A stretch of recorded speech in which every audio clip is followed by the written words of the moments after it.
ಒಂದು ಮನವಿ ನಾನು ಮಾಡ್ತಕ್ಕಂಥದ್ದು. ಮೊನ್ನೆ ನಡೆದಂತ ವಿಧಾನ ಪರಿಷತ್ತಿನ ಚುನಾವಣೆ,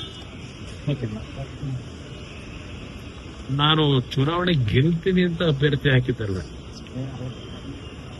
ಇದು ಮುಂದಿನ ದಿನಗಳು ಯಾವ ರೀತಿ ಆಗಬಹುದು ಅಂತ ಪರೀಕ್ಷೆ ಮಾಡ್ಲಿಕ್ಕೆ ಆಗ್ತದೆ. ಅದು ನನ್ನ ಪಕ್ಷ ಯಾವ ರೀತಿಯಲ್ಲಿ ಈಗಿರ್ತಕ್ಕಂಥ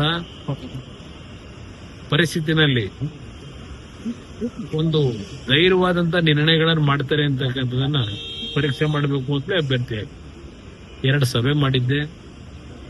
ಎಲ್ಲಾ ಶಾಸಕರುಗಳು ಸಭೆನಲ್ಲಿ ಇಲ್ಲ ಅಭ್ಯರ್ಥಿ ಹಾಕ್ಲೇಬೇಕು ಅಂತಕ್ಕಂಥದ್ದು ಹಠ ಮಾಡದಂಥದ್ದು ಎಲ್ರು.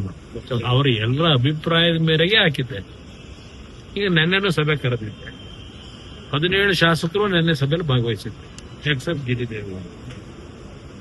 ಎಲ್ಲರೂ ಸಹ ಅವರವ್ರದೇ ಆದಂತ ಇದನ್ನ ಏನ್ ಕೊಟ್ಟಿದ್ದಾರೆ.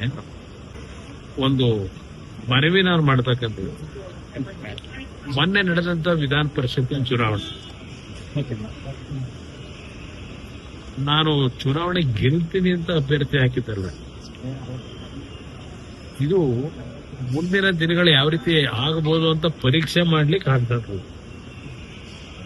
ಅದು ನನ್ನ ಪಕ್ಷ ಯಾವ ರೀತಿಯಲ್ಲಿ ಈಗಿರ್ತಕ್ಕಂಥ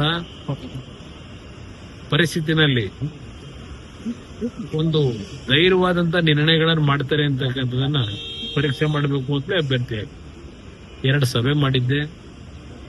ಎಲ್ಲಾ ಶಾಸಕರುಗಳು ಸಭೆನಲ್ಲಿ ಇಲ್ಲ ಅಭ್ಯರ್ಥಿ ಹಾಕ್ಲೇಬೇಕು ಅಂತಕ್ಕಂಥದ್ದು ಹಠ ಮಾಡದಂಥದ್ದು ಎಲ್ರು. ಅವ್ರ ಎಲ್ಲರ ಅಭಿಪ್ರಾಯದ ಮೇರೆಗೆ ಹಾಕಿದ್ದೆ. ಈಗ ನೆನ್ನೆನೂ ಸಭೆ ಕರೆದಿದ್ದೆ. 17 ಶಾಸಕರು ನೆನ್ನೆ ಸಭೆಯಲ್ಲಿ ಭಾಗವಹಿಸಿದ್ರು ಎಕ್ಸೆಪ್ಟ್ ಗಿರಿದೇವಿ.